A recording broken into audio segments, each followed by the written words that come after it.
Sands of time, carry me to oblivion. Boot the screen, boot the app, boot anything but your brain, the man in the black hat said. Boot it all and never open your damn eyes. He was catching a few side looks from the young adults a few tables away, but what did he care? He was right. When he was young, to get away from this decrepit world, people had to get drunk. You'd still be down on earth, but every bad thing would be tuned down to static. Nowadays, people have their attention spans drunk on those little rectangles of light. Jesus, this is ridiculous. The man in the black hat despised his waking days just as much as everyone else, but at least he faced them head on. No amount of instant communication or social interaction would ever mask the fact that all these features did was substitute one reality for another. Instead of worrying about failing crops or dwindling jobs, worry about the next trend or the next show. The man in the black hat banged his glass on the table. Fill it up, he told the bartender. Whiskey on the rocks. Again? God, Hank, what's up with you today? The bartender asked. With me? What's up with me? What the hell's up with them, John? The man in the black hat turned to look at all the other clients, each with a shiny screen on their noses. They're not bothering anyone, you know? They're bothering themselves. They're hopping to their little world of infinite feeds and crap instead of realizing that this, he gestured around, is all our goddamn fault. Running from this world won't make it disappear. The bar's door opened. A man in a white fedora hat strolled in and sat 2 seats away from the man in the black hat. Whiskey. Dry. Coming up, the bartender replied, then turned back to the man in the black hat. Hank, perhaps you're just angry at something else. I am. He took out his phone and brought it down on the table. This is like a little portal. A little lens you can stick up where the sun doesn't shine and pretend everything is okay. My daughter acts like this every single day. That's not the real world. I just hoped they'd see that. The man in the white hat began to chuckle. He seemed to be a little tipsy already even though he had yet to touch his drink. Oh, the man said. And you, as you put it, see that? What do you mean? Asked the man in the black hat. I mean what I said. You say that these people run to another world. Another reality. Then, you must know what this reality is. What the hell do you mean, funny man? You trying to be wise with me? Indeed, I am. I'm looking for someone to talk to, and you appear to be talking about a remarkably interesting thing. I'll leave you two alone, the bartender said and turned his focus to the other clients. You got a kid who's always glued to a screen too? Black Hat asked. I don't, but I know a lot about escaping reality. I know a lot about not real words, as you mentioned. White Hat took a sip of his whiskey and scowled. Nothing is ever as good as the original. Black Hat stared at the man with a mix of wonder and creepiness. There was something about the man that betrayed hundreds of layers of falsehood. One thing was for certain, he was not from around these parts. Where you from? Hey! White Hat considered the answer for a long time. The previous cycles. I'm a kind of traveler, you see? Black Hat looked at the man's glass and smelled his breath. For one thing, White Hat was not drunk. On drugs, perchance? Look here, fella, you high or something? White Hat snorted and shook his head. For your lowly brain, I might as well be. How many times do you think we've had this interaction? I hope one day you'll break the cycle, but I don't think that day is exactly fast approaching. It's always the same thing. You see the sands of time, you skip a cycle, and then you join the sands. Huh. Black Hat went from annoyed to worried. What are you talking about, man? You one of those Buddhists or something? White Hat glanced at the rest of the clients and continued, "You're right about one thing. These folks are not living in the real world. Not because they're glued to that technological thing, but because reality is hard to define. What you see and feel and live are very ephemeral objects that pass in an instant. Actually, an infinity of echoing instants. What's your name now?" "Hank." This guy had a screw loose, Black Hat decided. He came to the bar to ramble to the barkeep and then enjoy a hazy moment of quietude, not deal with crazy men. Yet he shrugged. It could be interesting to let people like this ramble on. "Okay, Hank. Tell me, what do you see?" "A glass, bottles, and you." "Good. Look outside the window. What do you see?" "Blue sky, a few clouds, and the parking lot." "And in the distance?" White Hat asked slightly impatiently. Black Hat was losing his interest. "The sun. Let me explain something to you, Hank, before your attention drifts, as I've seen happen in other bodies. What you see now is the current cycle. When this one ends and the next one begins, the universe reboots itself, changing just a little variable here and there. There are some changes between cycles. I'm sure there are cycles in which life never evolves, and I was obviously not there to remember those. But reality changes, though there are things that are always the same. I always find you here, in this bar or a world's equivalent of it, and at first, you're always reticent. Then, in the next cycle over, you hate the realization and decide not to see it anymore. So your soul dies with you in oblivion. Until everything resets in the higher hourglass, which I can't even see, and there you are again. Whoa, wait a minute, you've done this to me before? Yes. Why? To save them. Who? If I let you go, you'll kill my family. In this world, it is called drunk driving. In others, you're just out of your mind, high on some chemical, and end up killing them. I've tried everything, and this is the only thing that works. If I make you see the truth, I can save them. Black Hat was getting tipsy. He jumped out of his stool and stood 2 palms away from White Hat. White Hat stared at him impassively, as if 100 miles were separating Black Hat's angry fist from his nose. I ain't killing anybody. I'd know it if I was a killer, and I ain't one. Believe what you will. No one notices because our memories fade in and out with the sands of time. Only if you touched the hourglass would you remember. What damned hourglass? Odd. White Hat finally manifested some semblance of emotion, smiling. I thought you'd never ask. Follow me. If nothing else, Black Hat's day was turning out much more interesting than he thought possible. He found himself rather liking the stranger, this White Hat wonder. He could only imagine the hit to the head White Hat must have taken to get like that. Ah, said White Hat. It's so beautiful. Black Hat merely squinted at the setting sun, so far beyond the parking lot, trailing deep orange as it lay beyond the ridge of the earth. Yes. It is. Pretty. His feet swayed.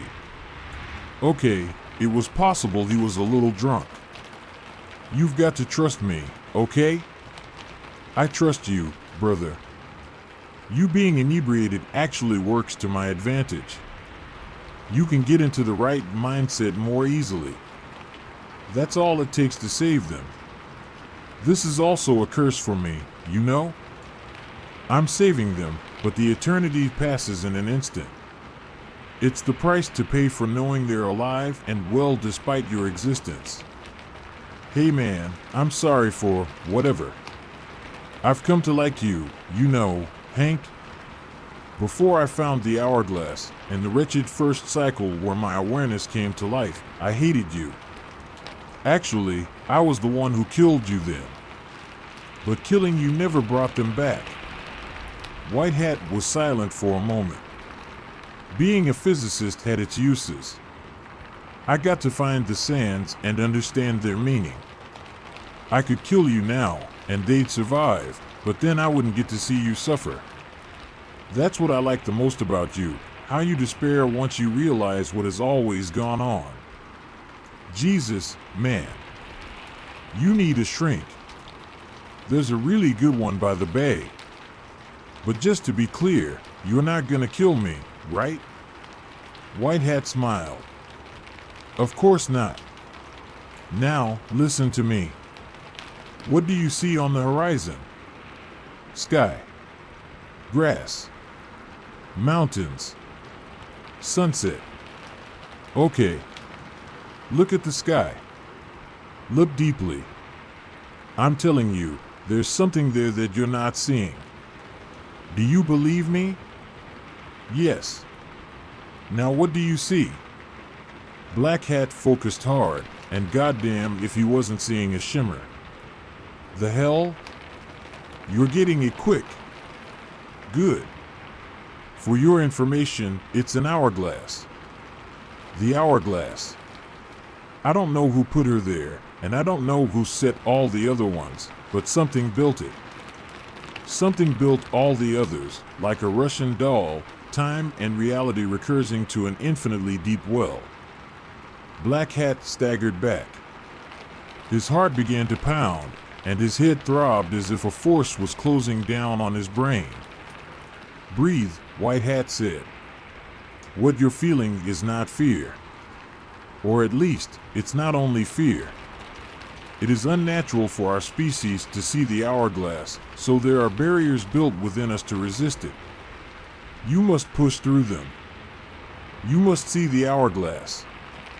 Black Hat closed his eyes and his knees buckled. What was happening to him? Was it the whiskey?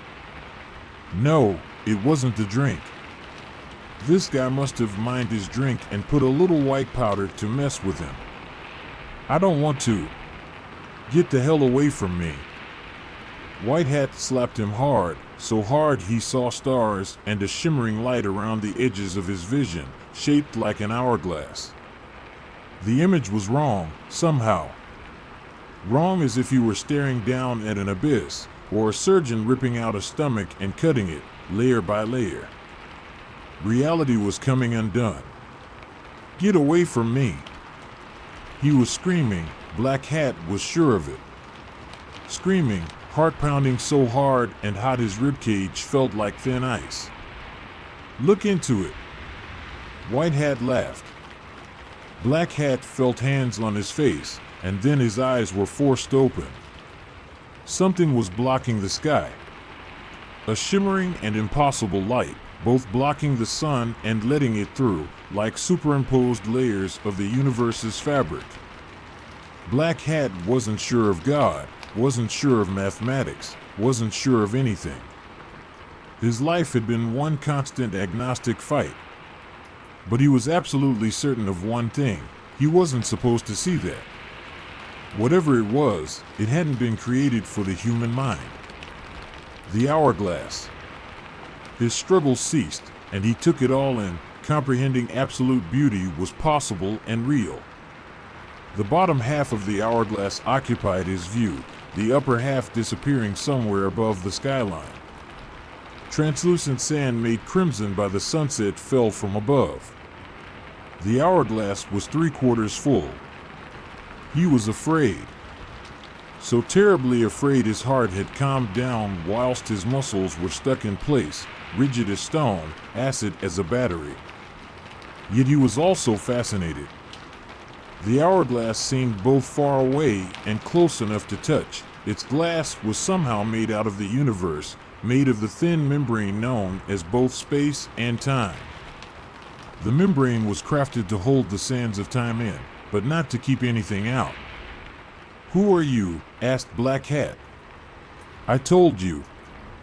I'm just me.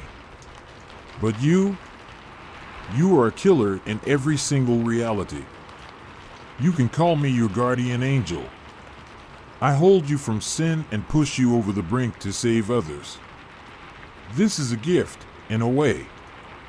White Hat was ignoring the hourglass. All his attention was on Black Hat.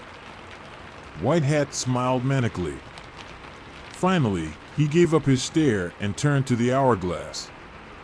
White Hat said, "Do you see? It's almost full. The sands of time never stop falling. Once the hourglass fills, a new reality is clocked in, but first, the sands disappear down a hole at the bottom towards a place where things really end. Never to come up again. Oblivion, I call it. But there's a way to retain your memories." Black Hat was utterly surrendered to White Hat. He didn't want to die, to go back to his ignorance. He had to know what lay beyond, how far he could go. Giving this up would mean dying, only to be reborn. He wanted to never need to be reborn. "Tell me. Please. Touch the hourglass. Your memories will remain fixed to this soul. Come on. Do it." What would he see? He wondered then. Would he see God at the end of time, or maybe understand all that God ever was? A reluctant finger rose towards the thin film of condensed space-time. It made contact. Black Hat suddenly found himself back at the bar. He looked around and searched the parking lot, but there was no sign of White Hat or the hourglass.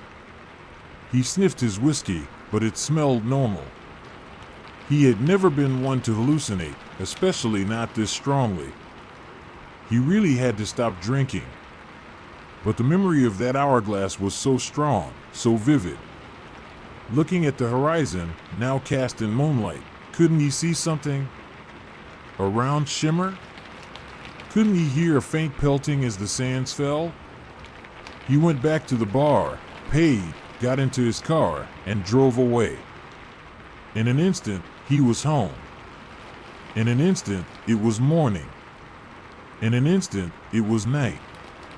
In an instant, it was Christmas. In an instant, he was retiring. In an instant, he had a stroke.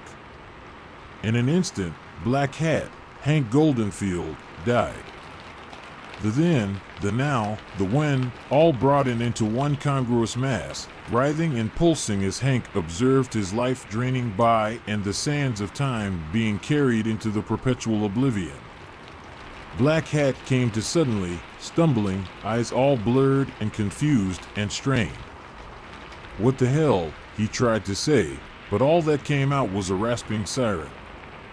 Where was his mouth? He began to panic but felt 2 heartbeats instead of 1. Was this hell? His eyes managed to clear out, but everything was cryptic.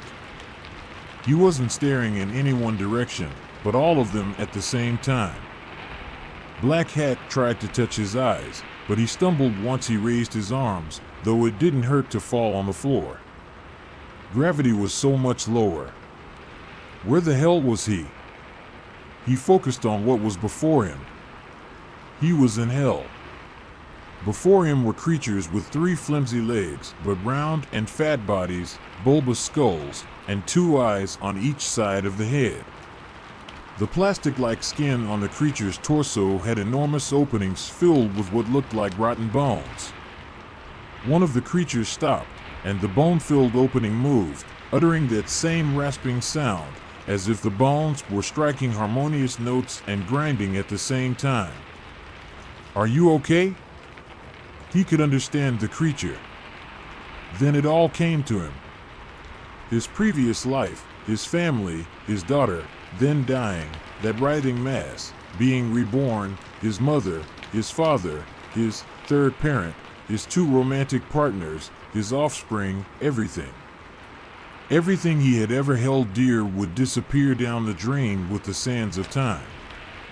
No matter where he turned, he could see the shimmering silhouette of the hourglass in the close distance, taunting him, warning that he had done this to himself, condemned to always remember those he had lost, condemned to always knowing he'd lose everyone again. It'd be impossible to live like this. To jump from one body to the next in the blink of an eye, to feel the sand shifting to the only place where things can end. He was simply overthinking. He could think this through, couldn't he? But it was hard to take it all in, the strange creatures, the strange color of the sun, the strange smell of the air, the strange way light bent, and the strange pockets of stronger gravity. He couldn't close his eyes, but he found a rocky outcrop that appeared to be shelter. It was encased in darkness. He went in and began to think. What could he do? What had that man, White Hat, said so long and little ago? That he could skip a cycle. That I thought I'd find you here. Even a reality later, that voice was still familiar. How are you, Harkelank? That must have been his name in this reality. He suddenly found himself fueled with rage, more controlled and rational, but rage nonetheless. Black Hat tried to get up and attack White Hat, but he slipped on those thin, noodle-like legs and slowly floated to the ground. Yeah, different bodies take some getting used to. What have you done to me? Everyone, oh, yes. Everyone. Everyone you *D killed. You condemned me to this life, just as I condemned you. But you have the mercy of being able to skip a cycle, while I have to live through them all so that my family can live. Do you understand the weight of your sins? In every reality you're a killer, a bloody damned murderer, except when I throw you off the rails, *. I never asked for this. The sands of time don't care. You've touched the hourglass, you're doomed to do this. The rage was all gone, substituted for a quiet resignation, a flaming sadness and regret. He'd give anything to go back, to be able to know that although his loved ones would one day die, so would he, in perfect acceptance of life and its end. Please, Black Hat said. Take me out of this misery. There's got to be a way to put an end to it. Please. Kill me. End me for good. I'm begging you. And White Hat smiled. The bone fissure in his side cracked inward, but Black Hat recognized it for a grin. Of course. I've told you this before, just in the last reality, didn't I? If you sift with the sands of time, you are carried to oblivion. But you said I'd just skip the next cycle, and then I would return. Why? If oblivion is the only place where things can end, why do I return? Why do you keep going after me? White Hat bellowed a laugh that froze the bones of Black Hat's new body. He grabbed Black Hat with one of its paws and dragged him out of the darkness into that horrible world. How ignorant are you? Do you think this is the only hourglass? That one is the one we can see. There exists another hourglass over this dimension, and another above that one, and another, and all the way up. Each hourglass has an oblivion, wiped clean when the dimension above enters the next cycle. A perfect recursion of nothingness. Stop. Don't. You.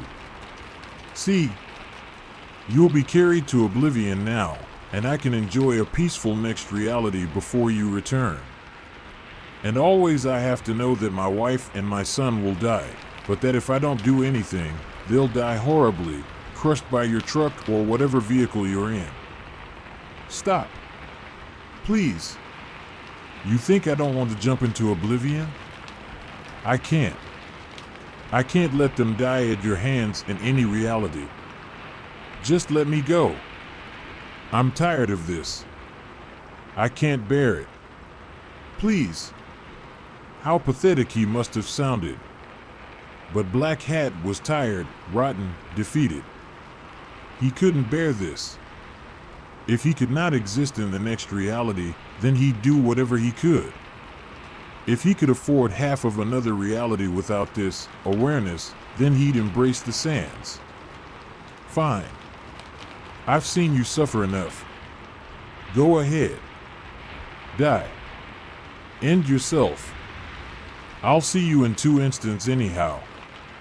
Before you fall into that nothingness, know that you did this to yourself and me. I will always hate you. I will always torment you. Know that whatever you do, you can't reach the higher hourglass and end it all. I've tried. We're destined for one another. The two of us are trapped.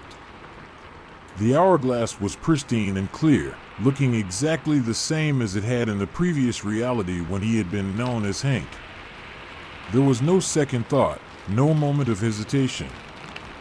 White Hat disappeared, and Black Hat touched the hourglass with his snout. It was cold, but alive and breathing. He jumped in, traversing the space-time membrane as if it were a bubble. He was merely giving himself a small mercy, a cycle in which he didn't exist, a cycle in which he was ignorant of the hourglass, and the cycle in which he was carried to oblivion. The sands were soft like cotton. Submerged in it, time passed even faster, each breath of his lungs like eons to the universe. Inside it, he didn't die but saw everything before the great expansion snapped the maximum barrier of entropy and the hourglass became full.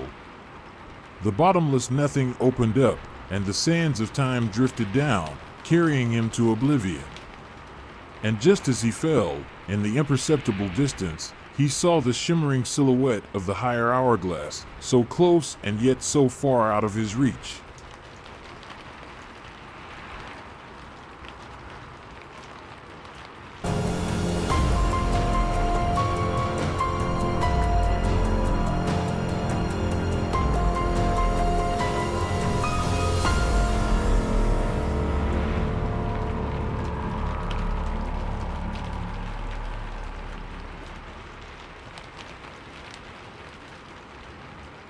We played a game in a mirror, and something was looking back. My heart skipped about anxiously, and I took another deep breath to calm my steadily rising nerves while Melinda set the room up for our game. I sat at the center of Mel's bedroom, feeling every bit the part of a lab rat. The room had been tidied, the floor cleared of any obstructions, as she fumbled to set up the old, mahogany cheval mirror we'd managed to fumble down from her attic a few feet in front of me. The room was dim, intentionally so, casting us in an unusually oppressive sort of darkness. The only light, with the exception of the candle we were using in the spirit of the game, was the moonlight streaming in through the window which Mel had left open for the crisp night air. I shivered, both from the chill of the house made frigid by the Illinois fall weather and the dark mass of anticipation swelling within me at the prospect of the game ahead, which, particularly at that moment, felt far more like an experiment than a game. Mel turned to face me, then the mirror again, checking to make sure my reflection was perfectly aligned at the center of its large surface. Finally, satisfied with everything in place, she turned to face me. "Okay," she said, clasping her hands together and shooting me a wide, excitable grin. "You ready?" Her eyes gleamed with nervous yet enthused anticipation. "You get what you're doing, right?" I shrugged. The video she'd sent me had given a brief explanation of the game, ritual, whatever it was, enough that I had a basic understanding. Still, as I sat in almost complete darkness, only the light of my phone illuminating the mirror, I couldn't help but feel a steadily creeping sense of unease at the prospect, like so many strangling vines tightening around me. It wouldn't hurt to hear it all explained again, if for no other reason than to buy myself a bit more time. Just explain it one more time. Like, which part? what the game is or how to play it. I nodded, smirking a little. She shot me a look of mild irritation, lips pursing into a tight frown, but obliged with a sigh. Okay, well, we're playing the mirror game obviously, she gestured to the mirror behind her. I caught a glimpse of myself in it, and couldn't help but frown, pulling my sweater tight around me. It's simple. You stare at yourself in the mirror for about 10 minutes, like, really look at yourself, and after a while, you'll start seeing things. Things? I asked, the rising waters of reluctance audible in my voice. She shrugged. Things, she responded back. There's nothing specific. Some people see their face change, others see shadows or colors. It really depends on the person. As her words painted eerie pictures in my mind, I found my gaze wandering back to the mirror and felt a cold chill down my back, like an icy caress. I closed my eyes, took a deep breath, and let my mind drift towards the sounds of the night around me. From the open window, I could hear the sounds of the surrounding woodland, the chirp of crickets, and the croak of distant toads from the bog, paired with the breeze moving through the leaves to form a soothing melody. I let myself focus on it, trying to quell my uneasiness. I paused, considering what I was asking. How is that possible? She scoffed again, arms hanging at her side in an expression fit for a frustrated child, not a 17-year-old. I dunno, science stuff. Your brain, makes stuff up to fill in what it can't see properly. Something like that. Did you even watch the video? I nodded. Relax, I tried it already. I saw some weird shadows, my face did some weird stuff in the mirror, but it wasn't too bad. I thought that over for a second. And we're in the dark because? At that, a slightly mischievous grin slipped to her face. She scratched her head, the tattoo on her arm flexing as she did so. My eyes lingered on it, a little smiley face, right-eyed winking almost conspiratorially. That, she began, was my idea, thought it added a little atmosphere. She waved her hands like some budget magician at the word atmosphere, and we both laughed for a good bit after. After a moment her expression settled, her smile fading. You ready? I guess so, I muttered, sighing and casting a glance at the sky outside, littered with the distant stars like flecks of white cast across a dark canvas. I'll set the stopwatch. You should be done after the 10-minute mark, but you should start seeing things at 5. Nothing bad should happen, but obviously, if you need anything, I'll be right outside the door. My stomach felt knotted with a sort of anxiety I'd previously only known being strapped down to the seat of some terrifying amusement park ride as a child. It's the sensation you get having locked yourself in for an experience that promises discomfort at least, horror, and maybe fate's far worse at most. I simply nodded, steadily burgeoning nerves robbing me of my voice for a moment. Mel nodded back, and after setting up her phone to record me leaning it against the back of her desk, which sat to the side of the old mirror, she made her way to the bedroom door. Have fun, she chirped, casting a final look my way. And good luck. All I could manage was a nod in response, the faint tingle of unease gnawing at my gut. As the door shut behind her, I felt a small surge of that animal panic one only feels alone in the dark. It was a strange, contradictory sort of terror, both utterly isolating, yet feeling as though every snap of a twig or rustling leaf might harbor some unseen threat lingering just out of sight. I shuddered once more in my seat, this time having less to do with the temperature, frigid as it was. It's cold, I thought. This is stupid. I should just. My mind began running through every reason to abandon our experiment outright. Still, I'd agreed to try this. It had sounded interesting before I was actually sitting in the dark by myself, and I knew Melinda wouldn't let me hear the end of it. Besides, once I was done, it would be her turn to try, which was a funny enough thought, given her jumpiness, to stir some motivation.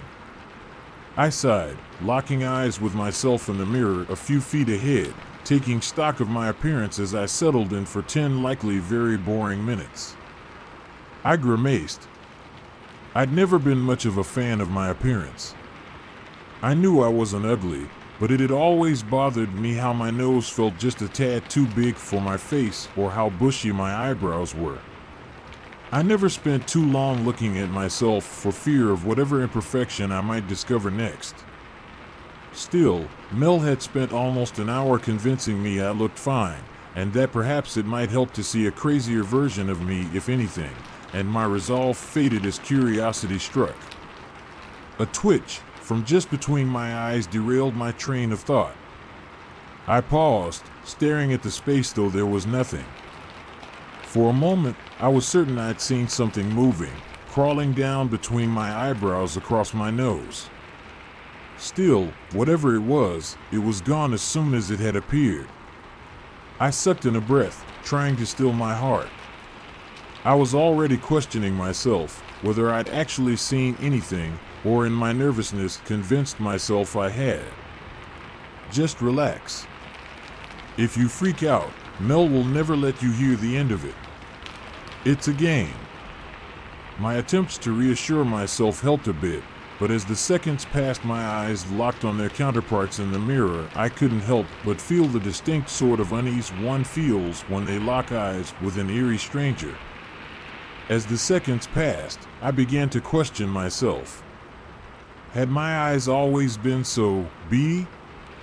Did I always appear so angry? Perhaps it was the lighting, I thought, or the angle at which I sat, but I couldn't help but notice how upset I looked. My eyebrows seemed to curve, creating a permanent glare. Lips rested in something nearing a sneer. It seemed almost sinister. Somehow, it didn't feel right. I shifted, swallowing hard as I forced a smile. I smiled until I was squinting, watching with a mild unease in the mirror as my face shifted in response. Somewhere in the depths of my gut, I felt a distant, almost perceivable twinge of dread. I was smiling, obviously, but somehow even that didn't look right. I ran my fingers across my face, an odd sense of dysphoria taking hold as I did so. I couldn't explain it, but I felt almost disconnected from what I was seeing before me. Even my smile looked wrong, sarcastic almost. Is this what she was talking about? The illusions? The thought was both comforting and slightly unnerving.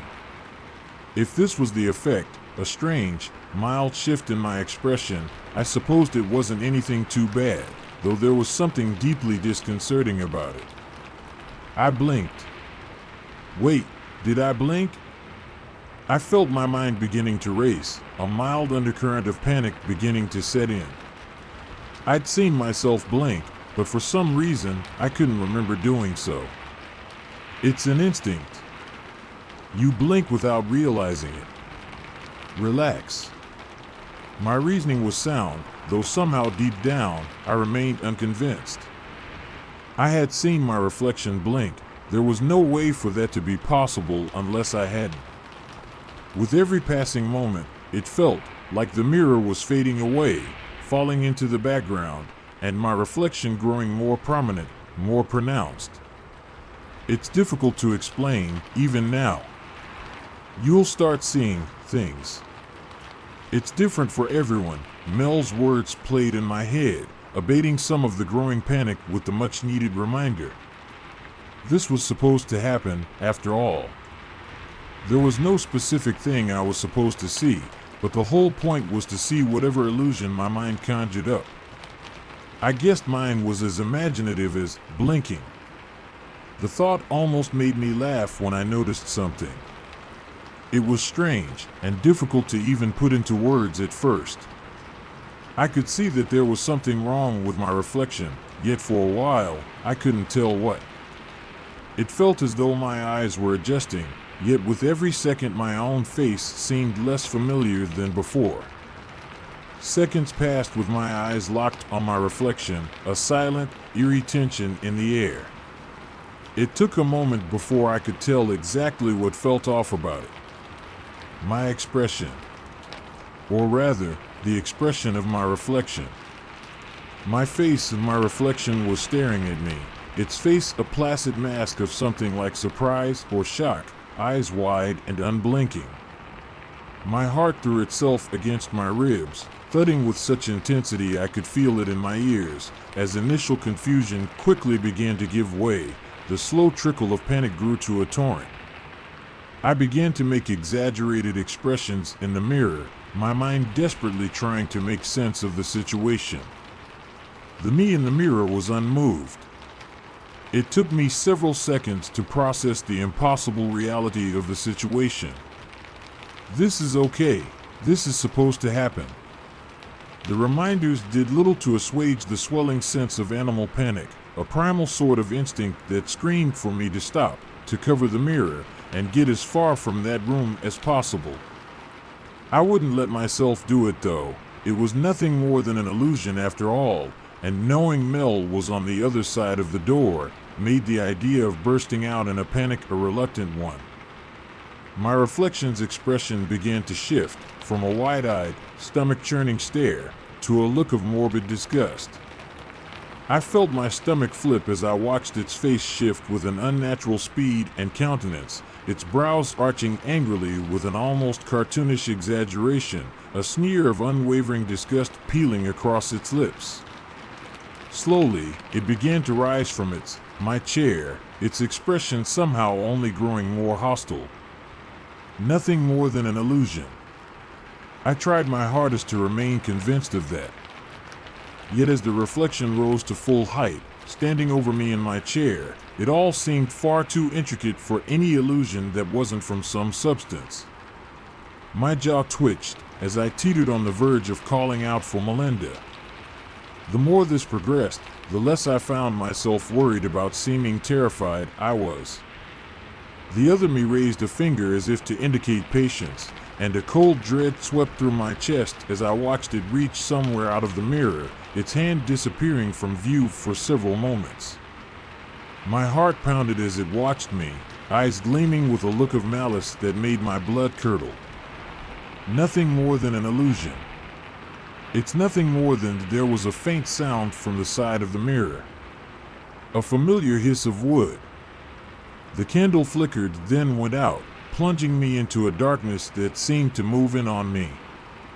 My eyes strained through the sparse light, only the moonlight oozing through the clouds and open window to illuminate the scene before me. I felt my mouth fall open in a silent question as I watched the drawer Mel used for her makeup supplies on the desk that sat beside the mirror. It slid open with a slow, deliberate sort of motion. From within, I could hear movement. My eyes darted between my reflection and the desk, my mind reeling as it refused to make the impossible connection until I saw what was in my hands. It was a small, handheld makeup mirror. I'd seen Melinda use it dozens of times. Hell, I'd borrowed it on occasion. Realization struck with the force of a sucker punch, and I quickly realized I was shaking despite my best attempts. This was more than a mere illusion. Somehow, someway, the thing in the mirror was more than just the effect of light reflecting back off of a surface. It was tangible, real. The other me's smile stretched and stretched and stretched impossibly wide until I could see all of its teeth, and an expression more fit for a shark than anything resembling a human. I tried to stand, but as I did it threw itself back into the chair, eyes locking with mine. I felt something in my head. It's difficult to describe, almost like having another user log on to the same computer for a split second. There was the feeling that I was momentarily, somehow locked to it. My knees buckled, and I fell back into the chair with a painful thud, my back landing awkwardly against it. I felt a scream rising in my throat as the panic reached a fever pitch, mouth already agape, Mel's name on the tip of my tongue when it crushed the mirror. I cried out, my right hand searing with pain, my flesh burning with the unmistakable sensation of glass digging deeper into my palm. At a glance, I could see no blood, but the palm of my hand burned a deep red, several gashes visible beneath the skin. Our eyes locked. A primal horror gripped me as I took a shuddering breath, and it glared back at me with that smile. Before I could call out, scream for Melinda's help, it raised its bleeding hand to its face, stretching its mouth open, slowly releasing the contents inside. The effect was immediate. Dueling sensations of warmth and cool coated my tongue, and though I didn't understand how I could taste the metallic blood in my mouth, I felt the cuts appearing across my tongue as it smiled at me.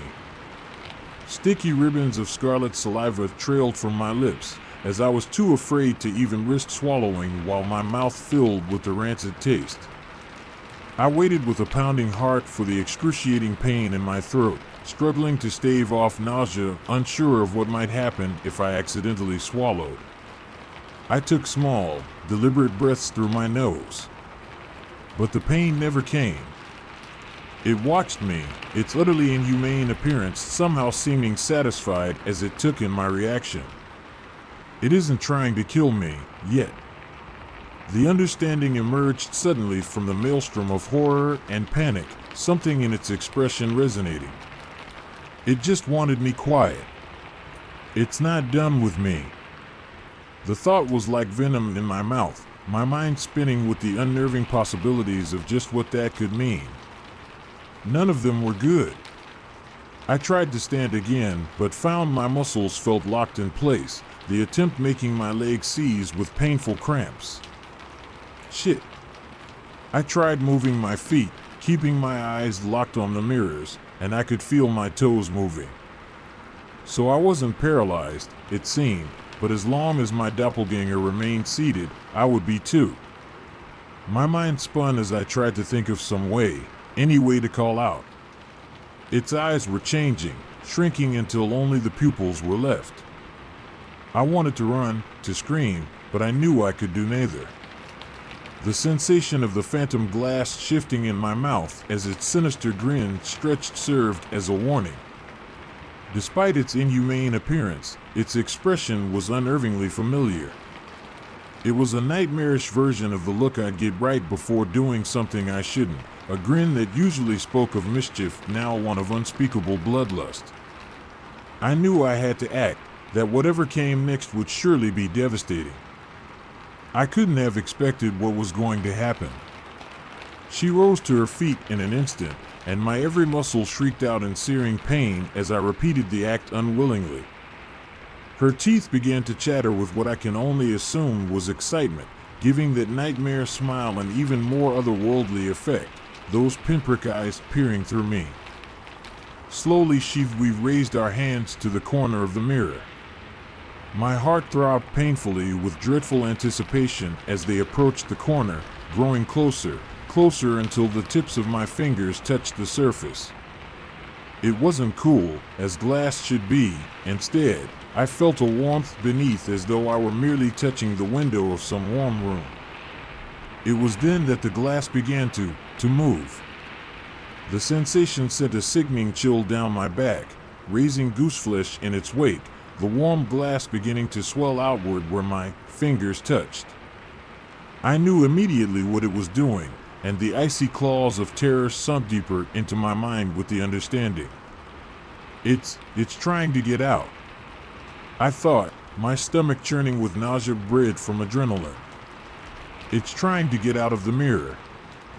I was right, and as if to confirm my realization, I watched in horror as one by one, her fingers began to emerge, pulling through the glass that looked more liquid now with notable effort. It brought to mind the image of an animal reaching through an amniotic sac, and the thought made me want to vomit. Its flesh was impossibly cold, like ice to the touch, corpse-like, and I wanted nothing more than to pull away. but I was stuck. My legs locked in the standing position, one arm locked at my side while the other began to grasp the hand reaching out of the mirror. Her grip began to tighten around my fingers with an impossible strength. I felt something crack in my index finger, and a dull yet searing pain radiated through my hand. My vision spun with the pain. I wanted to scream but held it back, my mouth clattering open and shut in unison with its own, the painful shift of glass palpable every time. I watched, terror washing through me like floodwaters, as her hand began to emerge. It pushed upwards as though moving through the surface of solid water, gripping my wrist with impossible strength. It pulled me closer, drawing its face nearer as it tried to press its way forth. Ear close to the surface, I could hear its voice. It was the hiss of death and decaying things, the whisper of dead-falled leaves as winter's chill cold hand left the world barren. I have spent a lifetime staring back at you, watching the pathetic life you lead, attached to this disgusting form. A lifetime whispering, that voice at the back of your head, urging you to cut and trim and break yourself. Its face slowly began to push through the glass, warping and splitting as it emerged. The center of its face emerged from the glass, and for a moment I could see what it truly was. Its skin was pale, the inhuman gray of a corpse, with dives running through its skull almost like a pumpkin. Where there should have been a nose, there is nothing but skin. The only thing that remained was that smile, stretched impossibly wide, dripping with murderous intent. As it began to pull its top half through, its form quickly returned to the mirror version of my own. And you brought me here. Now you will watch from behind the glass. I knew immediately what it intended. Goosebumps charged along my back as I pictured myself trapped somehow within the mirror. If this is what was coming from the other side, I couldn't imagine what lurked there. I had to do something. Screaming was out of the question. As was running, any attempt would at best result in nothing, and at worst my collapse. I worked my grip nervously around the corner of the mirror. It was so close I could feel the unnatural chill radiating from her skin and smell the rancid scent of decay heavy on its breath. I noticed quickly how its nose leaned to the right, the reverse of my own, an odd detail that my mind seemed to grasp in what I felt might be my final moments. It's cold, always cold inside.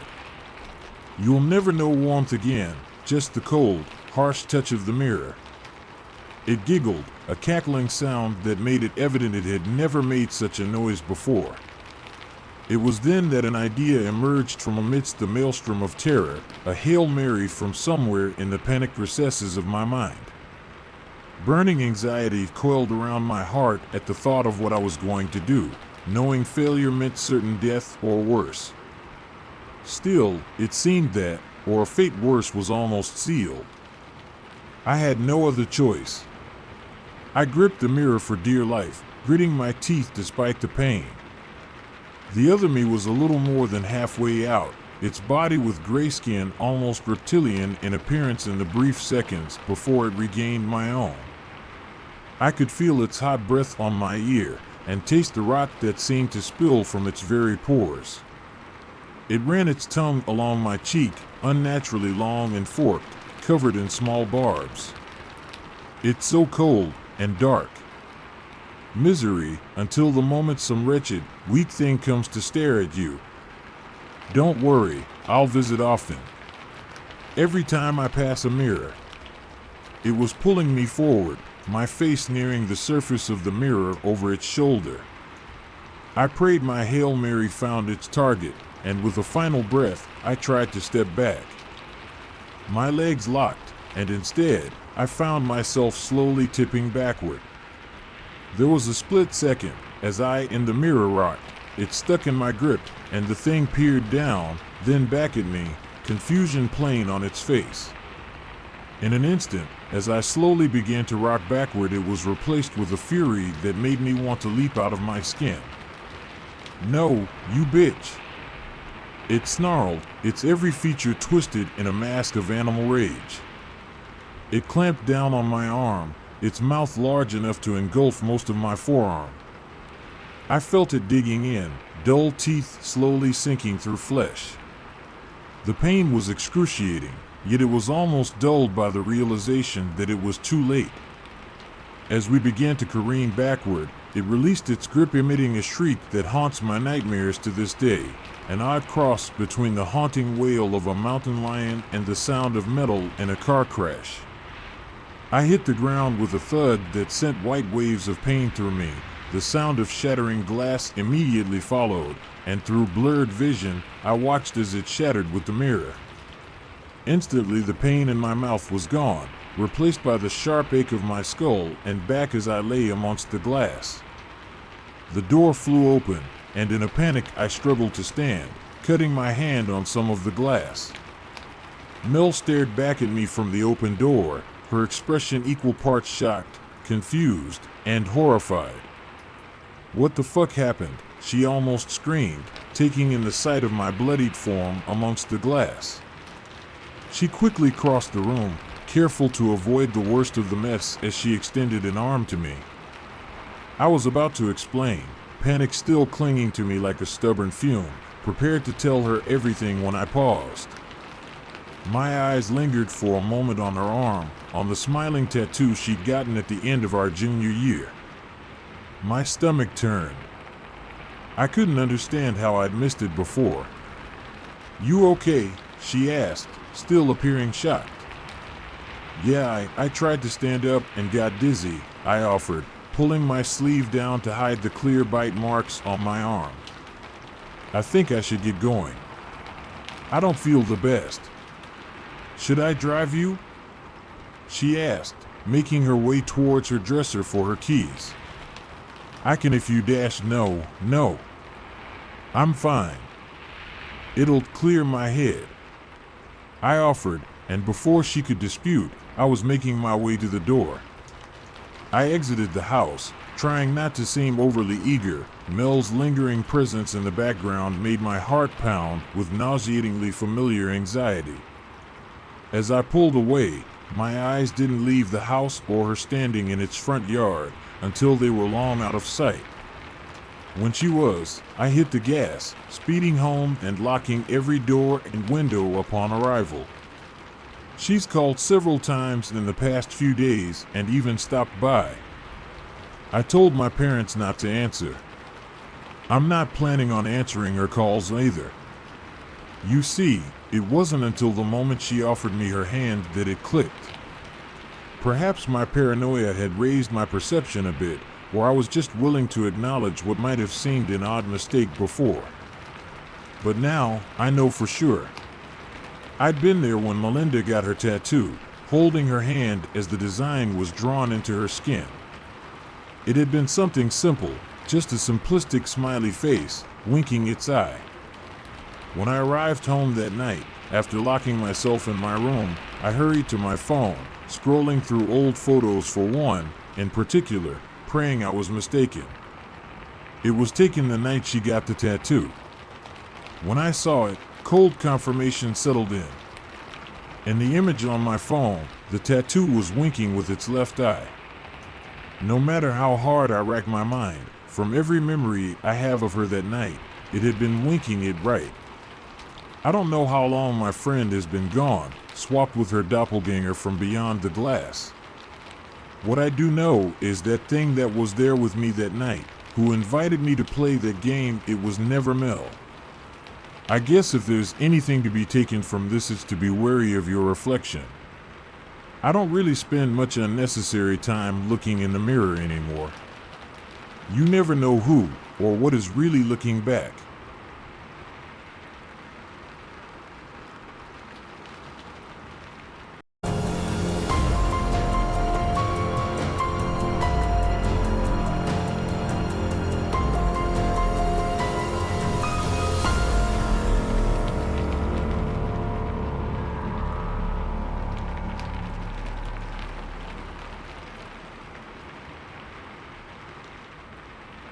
The day the devil came to Texas. I went to a Renaissance fair for the first time in my life in 2017 at age 28. I was super excited to finally go and had a few items I was going to look for. The day of the fair was very fun. Picking up beers to carry around to different booths and browsing things that can't be bought in any regular store. It was not too hot, and I found a great kilt that I purchased.